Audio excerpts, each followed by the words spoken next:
Hi, this is Dr. Ross Carter with the Regenerative Warrior Show. Today, I'm here in Miami. I'd like to introduce our guest today, and this is Harris. He's from the DNA company, and today we're going to talk about nutrigenomics as well as why DNA is so like mainstream right now. So thank you for being here today. Thank you very much, Dr. Carter. Appreciate you here, and thanks to the Biohacking Congress for hosting us and allowing us the opportunity to come here and talk to you guys about DNA.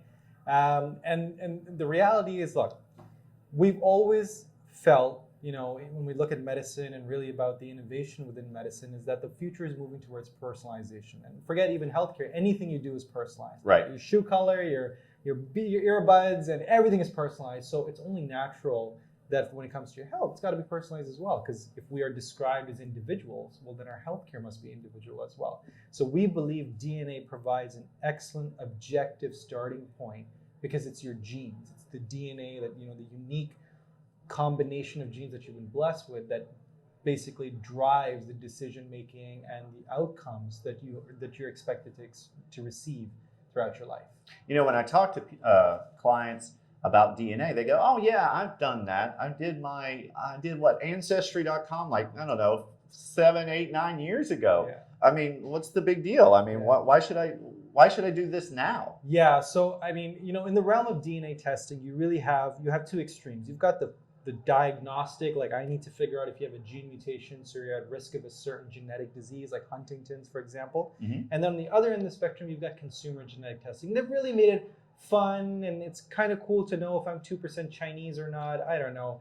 But the reality is your genes play an extremely important functional role in your predispositions, in your overall ability to make decisions, for example, from a mood and behavioral perspective, in your ability to manage inflammation. There's so many places in your health and wellness that you may or may not realize where genes are actually playing an important role. Right. Well, I don't remember those kind of tests available when I did like my ancestry test. It just told me where I was from. So has there been changes recently? Yeah, so I think the conversation has shifted from, well, what more can the genes tell us? Right. Without really getting into that like, I don't want to know if I have a genetic mutation, but is there a way for me to predict what could happen? For example, chronic disease, which is like 90% of the burden on healthcare. Right. And the answer is absolutely. It's just a matter of understanding how these genes are influencing the predispositions that you carry, and then more importantly, what do I do about those genes today, and what can I do about it for the rest of my life to make sure I'm optimized? So what are the main categories or areas that you can find out more about regarding your health? I mean, literally, it's every aspect of your health. So the 6 major ones that we at the DNA company focus on are sleep, big one, cardiovascular huge. health, diet, nutrition, fitness and hormones, immunity or anti-inflammation, your anti-inflammatory capacity, and your mood and behavior, your brain function, your ability to respond to stress, anxiety, addiction, depression, all the mental health concerns that you hear about that are making a big round nowadays. Those are influenced to a large part by your genetics. So you're telling me that people can be genetically created in a way to make them more susceptible to depression and other issues? Yeah, it's a predisposition. So what it is, it's how the genes or variations within your genes influence your relationship with important chemicals in your brain known as neurotransmitters, like dopamine, like serotonin, like noradrenaline. And when you have a certain predisposition and you act in a certain way, you will have noticed, there's so many people out there, they have this intuition that, hold on, I'm really struggling with this stressful situation, or I don't know how to deal with this person and how they're speaking to me. That's a genetic influence that's happening right then and there. And if you understand what's happening, right, you pick up the factor right away. You know exactly, that's what's happening to me, and I got to address that at the root cause. So if you do find out this information, does it tell you, or how do you know what to do to help with the problem? Yeah, and that's the second part of what we do. If you buy most of those conventional genetic tests out there, they'll really just say, here's this giant Bible of all of your genes. Right. Here's everything that's wrong with you. Well, now here you go. Good luck. Right. And if you ever went to a mechanic and you took your beautiful Ferrari to the mechanic and the mechanic looked at the car and said, well, here's everything that's wrong with it. Off you go. Figure it out on your own. How would you feel? It's the exact same thing. Your body is the greatest automobile you've ever owned. Right. And it's not just about knowing what could potentially be wrong. It's about what do I do? And the change happens when you change your behaviors. And that's what we stress. You could go on Google right now and find out the best ways to eat, drink, sleep, and work out. But what do? You have all this information. It's about how do we get to you to a point where it's like the bicycle. So if you want to learn how to ride a bicycle, you don't just jump on that two-wheeler mountain bike. You start with training wheels, and then you go with balance, and then you eventually. So what we do is hold your hand, explain what's going on, give you the knowledge, and equip you with the insight and tools and actions you need to take that are sustainable and that are going to lead you to making long-lasting changes. So you had mentioned cardiovascular disease, which pretty much kills most people. And so you're telling me that somehow your genes can predict if you're going to have problems with your cardiovascular. How would that work? Yeah, sure. So, cardiovascular health it's a chronic disease. Nobody ever feels the first time that plaque gets deposited in their blood vessels. No. It's not until you start looking at some biomarkers, and then of course even those biomarkers, once you're in the danger stage of your cholesterol and your inflammatory metabolites and your inflammatory levels, you're already too late. Like you're way down that path. So what we want to do is, hey, look, here are the genes in your body that could potentially predispose you to a poor response to inflammation. That's the key. We always tell people chronic inflammation is one of the strongest risk factors for chronic disease, because that inflammation, it's not that, ow, I bumped my foot on the wall inflammation. It's cellular inflammation. And that cellular inflammatory cascade, it just creates these compounded problems. So what we do is say, hey, your cardiovascular health predisposes you, your genes predispose you to a lower threshold. You can't handle as much inflammation in your body. So what can I do to deal with that inflammation? Right. What are the foods that I can eat? What's the exercises I can do? How do I do those exercises? How much do I sleep? Do I have to take supplements or not? What kind of supplements do I need to take? Right. That's the information we equip you with in a personalized manner. So you're never going to do or follow the exact same ritual as the guy next to you, because if you did, then we would all follow the same protocol. So it has to be individualized to you and your genes. Well, that's fascinating. So you can help your athletic performance clearly based on how your muscles work or as well as recover. Absolutely, yeah. And your mental state, which is critical, your mood, your cardiovascular health. What were the other ones? Well, you can fix your sleep. Talk about that. Let's talk about sleep. So yeah, it's an epidemic, right? People are just chronic poor sleep is an epidemic, and it's part nature, part nurture. The society we live in just constantly makes us feel like we have to keep working. You know what I mean? Like we always joke that we compare the text messages or the out of office messages between people in Europe and people in the US. Right. In Europe, you'll get an email, listen, it's June, I'm out and vacationing in a cottage, I'll be back in September. Okay. And then you'll get the email from the American, and it'll be say, listen, I'm having kidney surgery, so I'm going to be gone for about 3 hours, but if you need to reach me, send me a text on my cell phone, it's always on. So that's the society we live in today. So you work till you're absolutely dead, and then 9-10 p.m. comes along and you're like, well, this is my me time. Right. I don't want to, this is my time where I don't do anything at all. And that's when you have something happen like revenge sleep procrastination, where you're like, well, I need to not do anything. And what gets sacrificed? It's your sleep. So you're not falling asleep till 12, 1, 2 a.m. at night.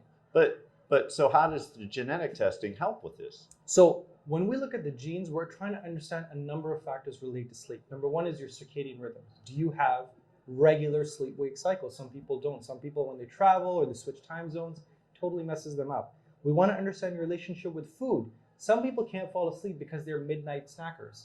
And so that midnight snacking is elevating them, it's setting their metabolism on fire, it's elevating their blood glucose.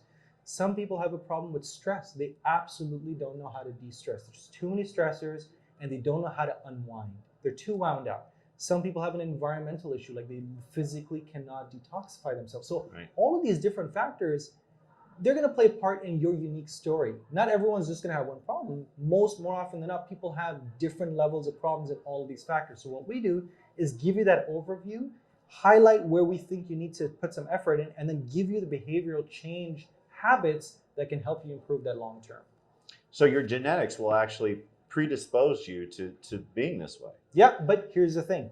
It's a predisposition. It's not a diagnosis. Okay. It's not going to happen, but it can happen. You're more likely to have it happen. But we absolutely want to tell people, you can take control. Just because, you can't control the cards you've been dealt, Right. but you certainly can control how you play them. You could bluff your way to victory if you wanted to.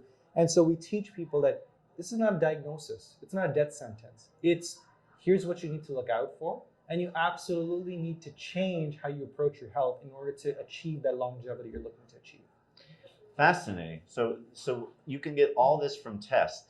And there have been a lot of modern updates recently. I mean, it's based on research that's been conducted. Yeah. Tell us about the research. Yeah, so I mean, one of the things people often ask is, well, how big is your panel? How many genes are you testing? We always say this. It's not about how many genes are we testing. All we want to do is find, does the variation in this gene influence an action in your body that leads to an outcome? If so, prove it. Show us the clinical studies. Can we measure that? Is it measurable? If yes, now we need to know, how does this gene's action influence the rest of the body? And we draw those connections and we study those connections. Once we understand that entire approach, now every gene that we handpick, hand select, we know has a verifiable, measurable influence on your health. And now we can focus on addressing that health concern.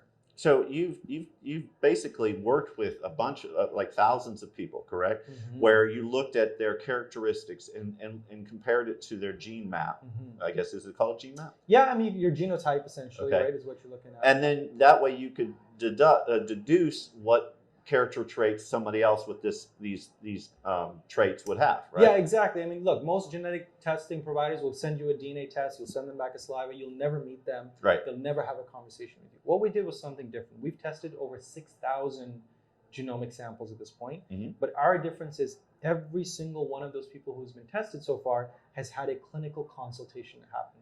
Meaning I sat here with you, Dr. Ross, and beyond my genetics, you said, you know what, Harris? What happened to you when you were 6-year-old? Did you experience any trauma? What kind of trauma did you experience? What kind of impact did that have on your health?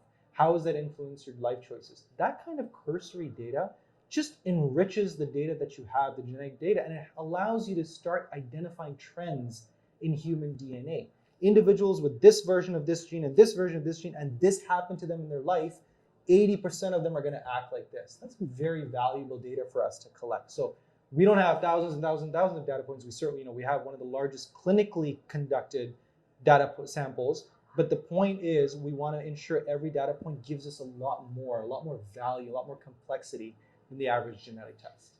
Right, and that's one of the main things that separates you from other companies. There's many other companies that do DNA style tests, but what separates you is that you've actually worked with people that you do the tests on, and then correlated things so you could see what these trends are from people. Exactly. At the end of the day, it's the relationship we have with the patient. The patient is at the core of what we do. If we don't understand what they do, we're simply turning them into another number. And who doesn't? Everyone else does that. You're just one, N of 100, N of 1,000.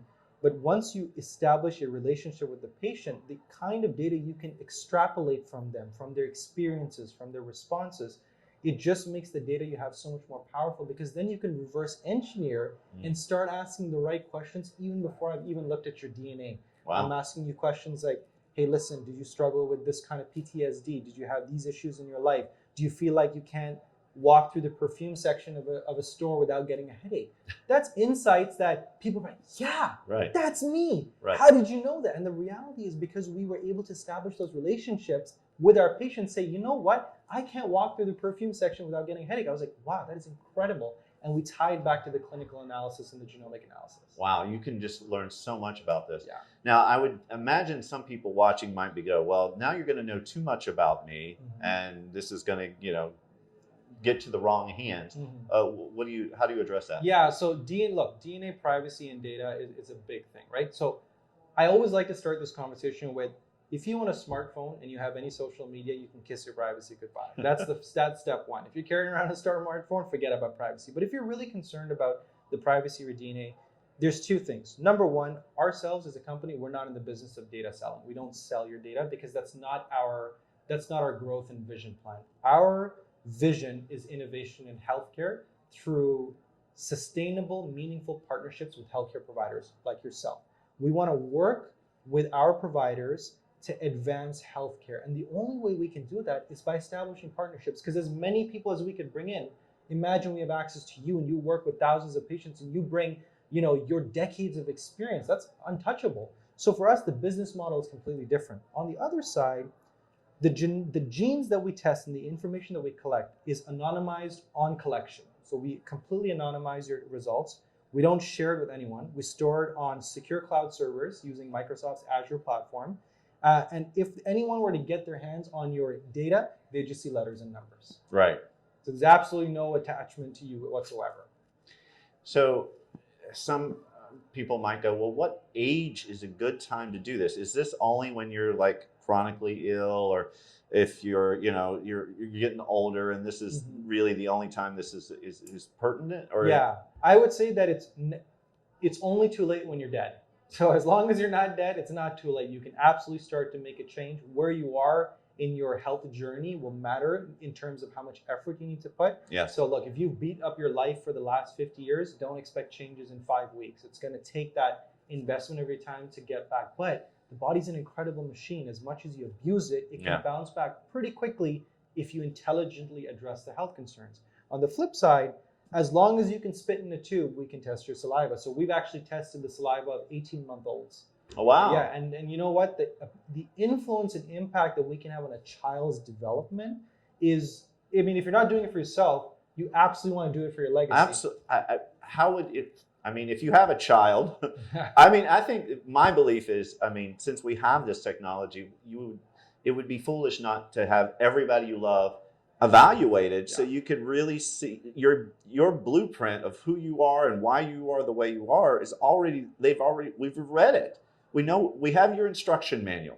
So you say, hey, would you like to know what your instruction manual says, or do you just want to just wing it and hope for the best? And I don't think that's the way it should be. No. This, in the medicine, of course, this is, very specific medicine. This is very specific, as opposed to just one size fits all. Yeah. And like one diet doesn't work for everybody, right? Yeah. And so if you can look at your instructions and know exactly what, you're supposed to eat, how you can optimize your sleep, your cardiovascular, if you have risk for conditions, I mean, all of these things, just you can build your perfect self to some degree, right? Yeah. And you should all start as young as possible. Yeah. But even if you're older, you should still know. Yeah, anything. I mean, so for the young, the biggest, I would say the most potential impact that you have starting young, beyond the health and wellness, is, can I help understand how my child's going to learn more effectively? Exactly. Like, what do you hear? You hear, well, he's not doing well in school. Let's put him on Adderall or Ritalin. Right. Well, it doesn't mean that he has a learning disability. In fact, he's probably smarter than everyone else in the class. He needs to be challenged a different way, right? So we teach that, like, this is a child whose literal brain function, his literal neurotransmitter function is different from the average person. You gotta address his learning capabilities in another way. And beyond that is, everyone wants to make their kid a doctor or an engineer or a lawyer and just fit them in one of these buckets. But it's like, do you know if well, wait, that was 20 years ago. Yeah. Now they all want to be an influencer, an astronaut. So, but can we help you actually build your career through the genetics? Absolutely, we can. We can determine your ability to manage high stress jobs, high trauma jobs. Not everyone's prepared to be a paramedic or a soldier. Right. Sending out these young kids as soldiers, coming back, dealing with the PTSD. Where's the support system? We can help predict if your child is at greater risk of suffering from these mental health concerns, and which parent wouldn't want to know that? Exactly. Right? I mean, this would be a foolish parent. Yeah. It's like, are they set up for, if you're like, what do you want to be when you grow up? But here's the thing. Yeah. You're more this kind of choose this area, not this area, because you're not really genetically made to withstand the stress from doing this. So it's a really great way.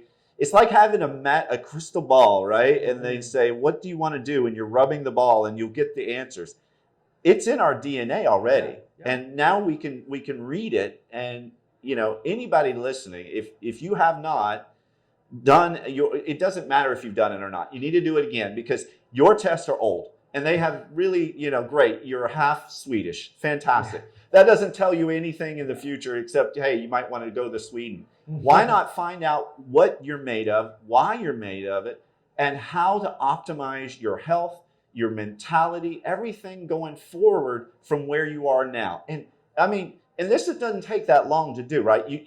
There's no needles, which is great, right? Yeah. You're using saliva. Yeah. I mean, I'm sure you have plenty of that. You send that in, and it takes how long to find out the results? It takes anywhere between 2 to 3 weeks to get your results back. 2 or 3 weeks, and you know all about yourself. Everything about yourself. Unbelievable. Yeah. And there are people that will help you interpret the data and know what to do, and even coach you along. Yeah. So it's really, we allow you to take that journey as far as you want it to do. If you are a super biohacker and you know everything about DNA and you've got some genetics background, you can start with the test and go from there. Or if you want some support system, you want a coach to walk you through it, you want a coach to help you develop habits, we just want someone to talk to about your genetic results, we can help you there too. We can go from That'll be me. Yeah, exactly. We can go from 0 to 100 and everywhere in between. We're there for you every step of the way until you achieve your health goals. I mean, this has got to, if you're listening to this, you got to be excited right now. I know I'm excited. I think that the technology has really, it's going to revolutionize our healthcare system, as well as the way we just understand who we are internally and why we do the things that we do. We always want to know this. And if you have children that have challenges in school, ADHD or other various learning conditions, I mean, find out what's going on internally, their DNA, why they are the way they are. It's really a no-brainer.